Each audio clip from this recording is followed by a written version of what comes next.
Pagkatapos ng sunod-sunod na pag-asphalt at pag-repair nitong kalsada sa EDSA, ito na ngayon ang resulta. Ang ganda na.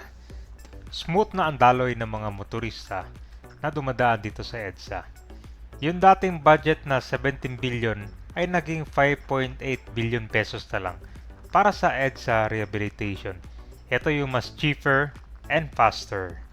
So bukod dito sa pinapagandang kalsada, nagkaroon na rin ng expansion EDSA Busway Station.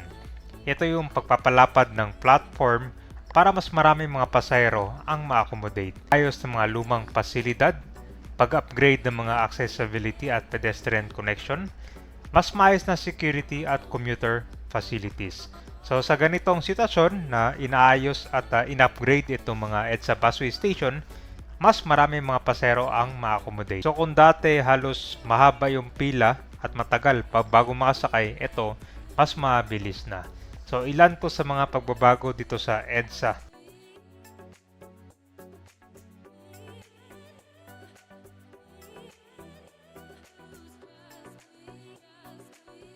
So, kitang-kita mo yung EDSA ngayon. Malaki na yung pagbabago. Simula nung nasimulan itong EDSA rehabilitation since December 2025. At dito sa area ng Guadalupe, yan yung kukover natin kabayan papunta doon, no? Papunta ko niyan, Buendia.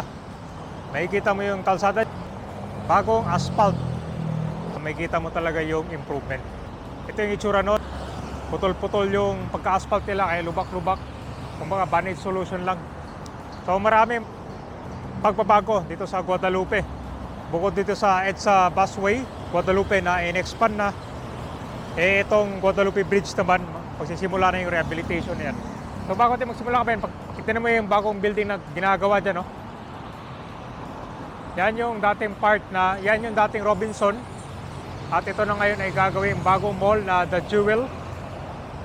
At magkakaroon din yan ng office tower. So dyan po yan sa corner Pioneer Street. So maganda to pag natapos yung bagong mall kabayan dahil very accessible. Malapit dito sa bagong EDSA Guadalupe Station. Nakako na rin to, tinaasan na rin. Tingnan muna natin to bagong kan guys, EDSA Busway. In-expand na siya hanggang dito. Nakabako to kasi doon lang kasi kabayan, no? Medyo kaunti lang yung mga commuters na nakakadaan dyan. Hanggang dito na. Giginawa na, may kwan yan, may elevator. Hopefully magkaroon din ng escalator. Kaya dito tayo akit to. Maraming pagbabago ng kwan guys, no? EDSA. Talagang mas maganda na dito guys mag-commute kaysa magdala ka ng iyong sasakyan. Dito, maakit ka dito sa footbridge. Meron kwan dito. Ganda, tsaka bagong pintura na rin yung footbridge sila. Malinis. So may elevator na dito. Magkabilang side, north and south.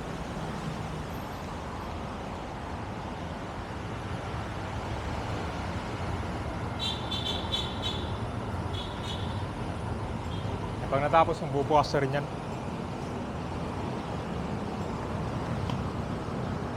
Yung asphalt doon lang yung nagawa nila.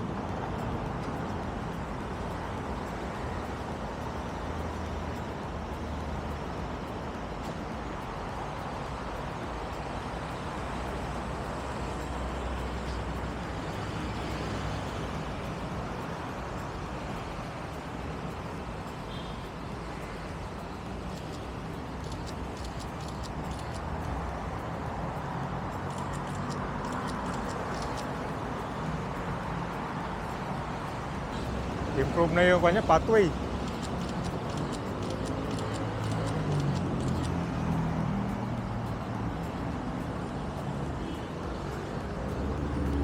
So ganon din yung setup niyan, merong elevator. Yan para sa mga kanto PWD. Okay guys. Ito naman yung existing bus station to eh. Ilagyan na rin siya ng tiles, improvement. Ito pa rin yan, expansion lang, parang papalaki lang nila.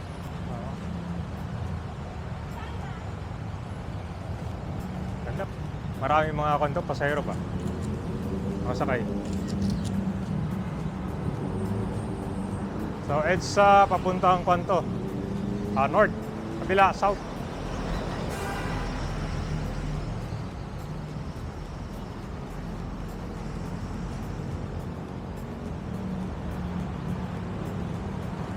Tignan mo, ito yung EDSA bus lane kabayan. Ito yung unang nirehab nila.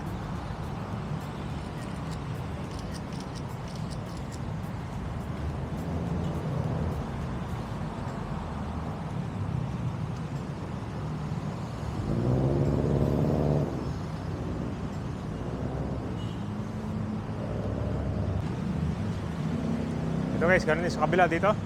Meron ding elevator. Ganda. For smooth.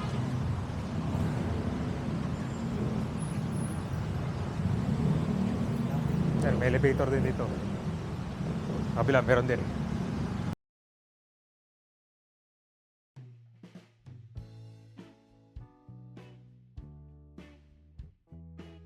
Kung na rito, sisimula na yung rehabilitation yan.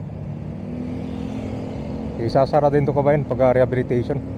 So ito na yung bagong EDSA rehabilitation, itong asphalt to. From 17 billion, napababa nila to 5.8 billion pesos.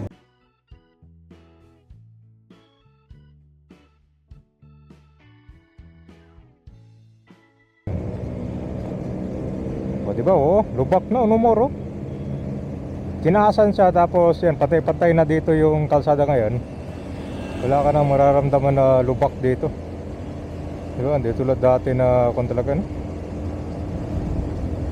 Ang laking aberya yan. So ito, buo na.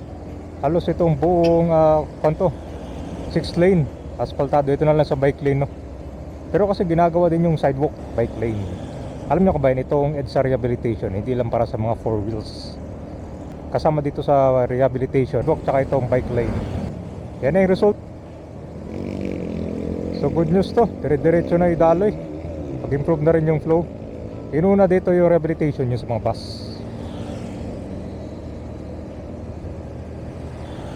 Papunta tayo ng Estrella guys. Pakita ko sa inyo yung sidewalk tsaka bike lane dito, ha.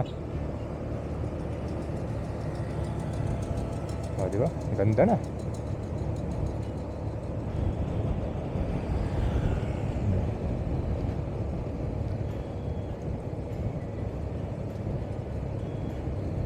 Ito na guys, Estrella to, kung ano to, Ayala. Okay, no? Alisin na yung bike lane dito, lilipat dyan. Yan talaga yung plano nila dito. Tapos lagi ng mirror paintings, di ba? Sana buong EDSA na to.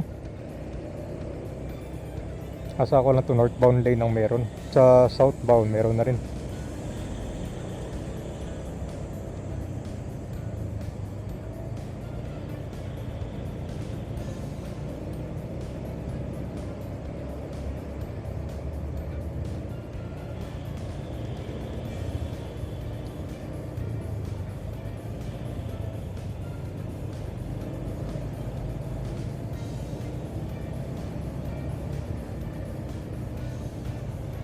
Kita mo na yung resulta ng EDSA rehabilitation.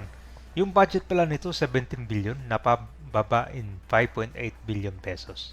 May natapos na rin sila yung Roas Boulevard to Orense and Makati.